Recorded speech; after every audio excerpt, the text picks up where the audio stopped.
सुशासन राज में बिहार की धरती खून से रंग रही है। हत्या, नरसंहार, बलात्कार की कहानियों से अखबारें सनी हुई हैं।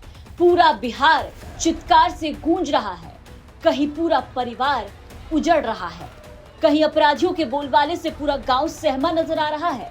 स्कूल कॉलेज जा रही बच्चियों को दरिंदे शिकार बना रहे हैं, निगल रहे हैं। महिला सुरक्षा का दावा करने वाली डबल इंजन की सरकार में सरेआम खेत, बगीचे, कोचिंग, लाइब्रेरी तक में लड़कियों के इज्जत आबरू लूटी जा रही है। बिहार में उद्योग लगाने की बात करने वाली सरकार के राज में उद्योगपतियों, कारोबारियों को निशाना बनाया जा रहा है। घर में घुसकर मौत के घाट उतारा जा रहा है। अपराधियों के तांडव से आम तो आम, खास भी परेशान है। पप्पू यादव से लेकर उपेंद्र कुशवाहा और अब केंद्रीय में मंत्री चिराग पासवान तक को खुलेआम बम से उड़ाने की धमकी मिल रही है। बाकी चोरी और डकैती, लूट, अपहरण की घटनाएं तो बिहार में आम हो चली है। कुल मिलाकर के बिहार में अपराधियों का बेखौफ तांडव मचा है। लेकिन सवाल है कि इसका जिम्मेदार कौन है? सवाल है कि आखिर इसकी जवाबदेही किसकी है? इन तमाम जवाबदेही से सरकार के सहयोगी एलजेपीआर के राष्ट्रीय अध्यक्ष चिराग पासवान ने तो सीधे पल्ला झाड़ लिया।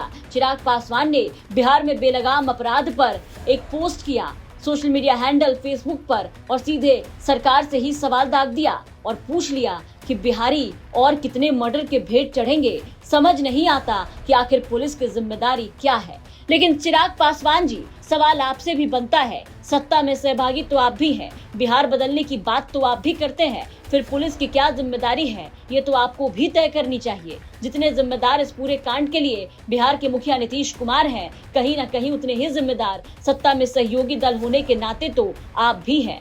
बिहार में कानून व्यवस्था ध्वस्त हो चुकी है। लॉ एंड ऑर्डर पूरी तरीके से खत्म दिख रहा है। अब सवाल पुलिस प्रशासन पर भी और शासन पर भी उठ रहे हैं। इसी बीच डबल इंजन सरकार का दावा करने वाले डिप्टी सीएम बेलगाम अपराध पर क्या कुछ कहते हैं वो भी सुनिए। और मैं बार बार प्रश्न उठा रहा हूं कि इस घटना में जो जमीन माफिया का हो, बालू माफिया पर भी जिसकी हत्या हुई है, उसके बारे में भी लोग जानता है कि किस तरह से पूरी तरह से बालू के अंदर नेटवर्किंग और माफियागिरी करता था। डायरेक्ट वो कारोबारी नहीं थे, कई लोग पार्टनरशिप में थे। पार्टनरशिप के आपसी लोग कहते हैं कि लड़ाई के कारण ये घटना घटित हुआ, लेकिन कोई भी घटना दुखद दुर्भाग्यपूर्ण है।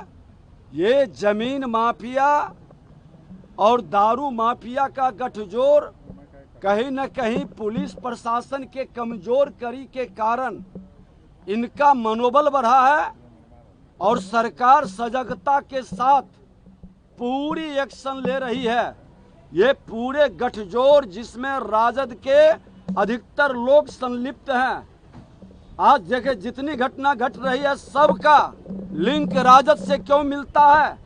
ये राजद के लोग बालू माफिया में हो या जमीन माफिया में हो या दारू माफिया में हो, तीनों जगह इन्वॉल्व है। तो सुना आपने, विजय सिन्हा ने पहले तो ये कहा कि अपराधी पूरी तरीके से बिहार में बेखौफ हैं, लेकिन दूसरी तरफ इसमें भी उनकी राजनीति नहीं छूटी और बिहार में बेलगाम अपराध का जिम्मा, ठिकरा, सब कुछ सीधे विपक्ष पर मर दिया और ये कह दिया कि आरजेडी अराजकता फैला रही है।